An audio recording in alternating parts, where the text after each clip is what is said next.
मिर्जापुर गांव में दो सहेलियां रहती थीं, माला और निशा। दोनों को ही सजने संवरने का बहुत शौक था, लेकिन फिर भी दोनों में काफी अंतर था। अरे ये क्या कर रही है तू? मुझे दिखा, क्या चला गया तेरी आंख में? हाँ ला, मैं निकाल देती हूँ। ओहो, तू भी ना सच में हमेशा गंवार ही रहेगी। अरे पागल, मेरी आंख बिल्कुल ठीक है। मैं तो ये नकली पलके लगा रही थी। हैं? नकली पलके? जरा दिखा तो। निशा के कहने पर माला ने उसे नकली पलके दिखाई, जिन्हें देखकर निशा हैरान रह गई। और फिर अच्छी हैं, लेकिन तेरी आंखों पर अच्छी नहीं लग रही। साफ पता लग रहा है कि नकली हैं। तो चुप कर, तुझे क्या पता क्या अच्छा है और क्या नहीं? तुझे मेकअप के बारे में कोई नॉलेज नहीं है। अच्छा, शहर में अपनी मौसी के यहाँ कुछ महीने क्या रह आई, तुझे बड़ा सहूर आ गया। और नहीं तो क्या, मौसी जी के यहाँ मैंने 3 महीने का प्रोफेशनल कोर्स किया है और सब कुछ सीख कर आई हूं मैं। मैंने तो सोच लिया है अब तो मैं शहर में ही रहूंगी और वहीं पर अपना सैलून खोलूंगी। क्या खोलेगी वहां पर? सैलून। अरे महंगे और अच्छे ब्यूटी पार्लर को सैलून ही कहते हैं। तुझे पता है वहां एक बार का मेकअप करने के पूरे 5,000 रुपए लगते हैं। अरे बाप रे, इतने में तो मेरा सालों के मेकअप का खर्चा निकल आएगा। हाँ तभी तो कह रही हूँ कि तुझे कुछ नहीं पता। अरे महंगे सैलून तुझ जैसे गरीबों के लिए नहीं होते, वहां वही लोग आते हैं जिनकी जेब में पैसों की कमी नहीं होती। अच्छा, वैसे मैंने भी तेरे जाने के बाद बहुत कुछ सीखा है, कुछ इंटरनेट से और कुछ अपनी दादी से। पता है उन्होंने मुझे आयुर्वेद के बहुत सारे ऐसे नुस्खे बताए हैं जिनसे बहुत ही कम खर्च में हम अपनी त्वचा और बालों को बहुत अच्छा बना सकते हैं। बताऊं तुझे? सुन। एक मिनट, मुझे तेरी दादी का ज्ञान नहीं चाहिए और मेरी स्किन और बाल वो भी बहुत अच्छे हैं। इतना कहकर माला वहां से चली गई। दरअसल माला और निशा के परिवारों की माली हालत में काफी अंतर था और जैसे जैसे दोनों बड़ी हो रही थी, इस बात का असर दोनों की दोस्ती पर भी पड़ रहा था। माला गांव के जमींदार की बेटी थी और शहर में उसके कई रिश्तेदार रहते थे। वो शहर जाकर हर बार कुछ न कुछ नया सीख कर आती थी और फिर निशा के सामने खूब डींगे मारा करती थी। और फिर एक दिन, माला फिर से सोच ले एक बार। इसमें सोचना क्या है? मेरे पापा मेरे सैलून के लिए दिल खोलकर खर्च कर रहे हैं। तू देखना, बस 1 साल के अंदर शहर में ब्रांड बन जाएगा मेरा सैलून। लेकिन तूने तो मेरे साथ मिलकर यहाँ गांव में ब्यूटी पार्लर खोलने का वादा किया था। अरे वो तो बचपने में बोल दिया था मैंने। देख निशा, मेरे सपने बड़े हैं जिन्हें मैं यहाँ गांव में रहकर नहीं मारना चाहती। बाकी तू चाहे तो शहर आकर मेरे सैलून में काम कर सकती है, लेकिन उसके लिए पहले तुझे ट्रेनिंग लेनी होगी, वो भी कम से कम 6 महीनों की। नहीं, रहने दे, मैं यहीं गांव में ठीक हूँ। तू अपने सपने पूरे कर और मैं जो करना चाहती हूँ मैं वो करूंगी। निशा की बात पर माला ऐसे मुस्कुराई मानो उसे निशा पर बहुत तरस आ रहा हो। इसके बाद माला हमेशा के लिए शहर चली गई और वहां अपने पिता के पैसों से उसने एक बहुत बड़ा और मॉडर्न सैलून खोला और महंगे स्टाइलिस्ट भी उसने हायर कर लिए थे। माला बहुत खुश थी। शुरुआत में ही उसके कई रेगुलर कस्टमर बन गए। माला का सैलून बढ़िया कमाई करने लगा। लेकिन फिर एक दिन, मैडम आप इतना पैनिक क्यों कर रही हैं? हम ठीक कर देंगे इसे। क्या ठीक करोगी तुम? कल मेरी सगाई है और देखो क्या किया तुम्हारे स्टाफ ने। तुम्हारा ये प्रोडक्ट एक्सपायर हो चुका है और इसी से मेरा चेहरा खराब हुआ है। पिछले 1 घंटे से तुम्हारे लोग ना जाने क्या क्या एक्सपेरिमेंट कर रहे हैं मेरे चेहरे पर, लेकिन कुछ नहीं हुआ। लेकिन तुम ये मत सोचना कि ये सब करके तुम बच जाओगी। मैं तुम्हारे सैलून को 0 रेटिंग दूंगी। सोशल मीडिया पर मेरी पोस्ट तुम्हें बर्बाद करने के लिए काफी होगी। I promise you.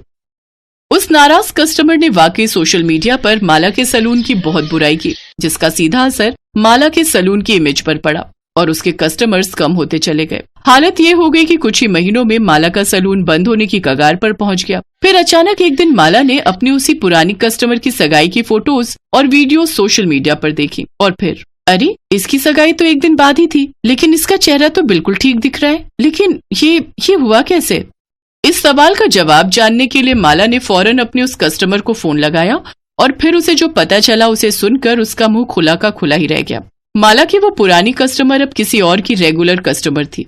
ये एक नया सैलून था जो बहुत बड़ा और मॉडर्न तो नहीं था, लेकिन फिर भी उसके पास कस्टमर्स की कमी नहीं थी। और सबसे खास बात, ये नया सैलून शहर में भी नहीं था। ये माला की बचपन की सहेली निशा ही थी, जो अपनी दादी से मिले आयुर्वेद के ज्ञान का इस्तेमाल करके लोगों को न सिर्फ खूबसूरत बना रही थी, बल्कि उनकी परेशानियां भी दूर कर रही थी, वो भी बहुत कम खर्च में। निशा का मामूली और सस्ता सा सैलून अब शहर की हर गली तक फेमस हो चुका था। आप बिल्कुल चिंता मत कीजिए, बस 1-2 दिन और, फिर ये दाग भी चले जाएंगे। Thanks a lot. सच में आपके बारे में जो सुना था वो बिल्कुल सच ही पाया। निशा की टक्कर में कोई नहीं था, लेकिन फिर भी उसे जरा भी घमंड नहीं था। दूसरी तरफ माला का घमंड भी अब चकनाचूर हो चुका था। वो निशा की दहलीज पर खड़ी थी, लेकिन अंदर आने की हिम्मत नहीं जुटा पा रही थी। और फिर, अरे माला, तू बाहर क्यों खड़ी है? अंदर आ। कितने दिनों बाद देखा तुझे। और सुना, कैसा चल रहा है सब? सब खत्म हो गया निशा। मेरा सलून बंद हो गया। मुझे समझ आ गया कि सलून चलाने के लिए अमीर होने से ज्यादा हुनरमंद और समझदार होना जरूरी है, जो मैं तो बिल्कुल नहीं हूँ। लेकिन तेरे लिए मैं बहुत खुश हूँ। तूने वाकई कमाल कर दिया।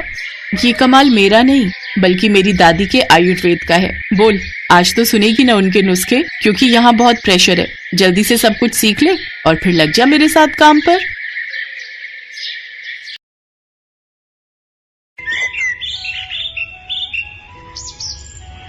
बेलापुर गांव में हरीश और रेनू अपनी बेटी सपना के साथ रहते थे। हरीश दिहाड़ी मजदूरी का काम करता था, जबकि रेनू लोगों के घरों में साफ सफाई और खाना बनाने का काम करती थी। बड़ी मिन्नतों के बाद उनको औलाद का सुख प्राप्त हुआ था, लेकिन अपनी गरीबी की मजबूरी और बेटी के सपने पूरे करने के लिए वो दोनों काम करते, जिस वजह से सपना को घर में अकेले ही रहना पड़ता था। सपना सारा दिन मिट्टी में खेलती रहती, जिस वजह से एक दिन उसको बुखार आ गया। रेनू जैसे ही काम पर जाने से पहले सपना को गले लगाने के लिए आगे बढ़ती है तो वो देखती है कि वो काफी गर्म है। रेनू उसके माथे पर हाथ लगाती है तो उसका माथा काफी गर्म होता है। हे भगवान, कितना तेज बुखार है मेरी गुड़िया को। अब मैं काम पर कैसे जाऊं? आज तो मालकिन के घर मेहमान आ रहे हैं। अगर नहीं गई तो वो बहुत गुस्सा होंगी। फिर भी एक बार फोन करके छुट्टी मांग कर देखती हूँ। फिर वो अपनी मालकिन को फोन लगाती है। हेलो मालकिन, मैं रेनू बोल रही हूँ। दरअसल मेरी बिटिया सपना को बहुत तेज बुखार है, तो क्या आज मैं छुट्टी ले सकती हूँ? देखो रेनू, अगर तुम्हें परमानेंट छुट्टी चाहिए तो साफ साफ कहो। यूं रोज रोज छुट्टी लेने के लिए नए नए बहाने मत बनाओ। अगर काम पर आना है तो अभी आओ, नहीं तो अपना हिसाब ले जाओ। तुम जैसी काम वाली और भी बहुत मिल जाएंगी। नहीं मालकिन, मैं अभी आती हूँ, आप मुझे काम से मत निकालो। रेनू सपना का पेट पालने की खातिर उसे दवाई देकर बुखार में तपता छोड़कर काम पर चली जाती है। काम पर पहुंचने के बाद मालकिन उससे पूछती है, क्या सचमुच तेरी बेटी को बुखार है या तेरा छुट्टी का मन था? मालकिन, कौन सी माँ छुट्टी लेने के लिए अपनी बच्ची की बीमारी का झूठा बहाना बनाएगी? सचमुच में मेरी लाडो को बहुत तेज बुखार है। आज आप मेरी जल्दी छुट्टी कर देना। नहीं, सुबह से मुझे मेरे बेटे रोहन की तबीयत भी कुछ ठीक नहीं लग रही है, तो मुझे उसका ध्यान रखना है। और आज घर में कुछ मेहमान भी आ रहे हैं, तो उनके खाने की तैयारी भी तुम्हें ही करनी है। मेरी भी मजबूरी समझिए मालकिन। मैं काम पर आ तो गई हूँ, पर मेरा मन, मेरा सारा ध्यान मेरी बच्ची की ओर ही है। बस अब रोना बंद करो और साफ सफाई में लग जाओ। बेचारी रेनू आंखों में आंसू, मन में उदासी और चेहरे पर चिंता लिए काम में लग जाती है। और दूसरी तरफ मालकिन बेड पर बैठी अपने बेटे रोहन को अपनी गोद में लिटाकर टीवी देख रही होती है। ऐसे ही 20 साल बीत जाते हैं। सपना और रोहन दोनों ही बड़े हो गए। जब भी रेनू लोगों के घरों में काम करने जाती तो सपना को बहुत बुरा लगता, इसीलिए वो अपनी पढ़ाई के साथ साथ एक मॉल के शोरूम में सेल्स गर्ल की नौकरी करने लगी। एक दिन रोहन अपने दोस्तों के साथ मॉल में शॉपिंग करने आता है और वो रेनू को पहचान लेता है। शायद मैंने तुम्हें कहीं देखा है। अरे याद आया, तुम तो वही हमारी नौकरानी, क्या नाम है उसका? हाँ याद आया, रेनू, उसकी बेटी हो ना? जी वो सर। अरे बस, अब इतना क्या नाटक कर रही है? अच्छा, वैसे तेरी माँ है बहुत मेहनती, सारा काम बड़ी लगन और मेहनत से करती है। वैसे तू यहाँ कपड़े बेचने का काम करती है, चलो बढ़िया है। वैसे भी एक कामवाली के बच्चे इससे ज्यादा कर भी क्या सकते हैं। अच्छा लिसन, अगर तुम्हें कोई काम चाहिए हो तो बस बता देना। वैसे भी तुम्हारी माँ बूढ़ी हो चली है, तो उनके बाद हम तुम्हें काम पर रख लेंगे। रोहन अपने सभी दोस्तों के सामने उसका खूब मजाक उड़ाता है, लेकिन सपना खामोश रहती है। इसके बाद वो वहाँ से चला जाता है।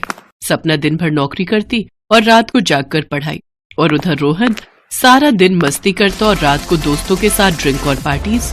एक दिन रेनू अंजना के घर काम कर रही होती है कि तभी अंजना मेहरा रोहन को कहती है, रोहन, ये सब क्या है? तुम दिन भर दोस्तों के साथ मटर गश्ती करते हो और रात को पार्टी। तुम अपनी स्टडीज पर बिल्कुल भी ध्यान नहीं दे रहे हो। ऐसा कब तक चलेगा बेटा?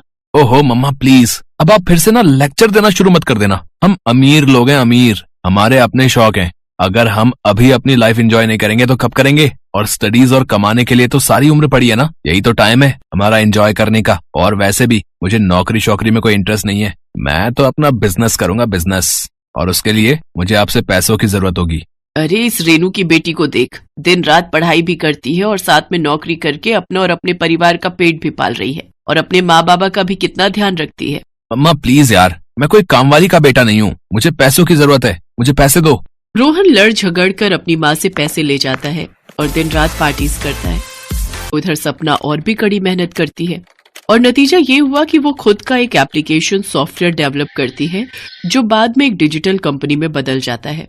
सपना ने लोन लेकर खुद की डिजिटल कंपनी स्टार्ट कर दी और 2 साल के अंदर ही सारा लोन चुकता करने के बाद अपना एक बड़ा सा बंगला, कार और घर में काम करने के लिए नौकर रख लिए। अब तो रेनू और उसके बाबा बस आराम ही करते।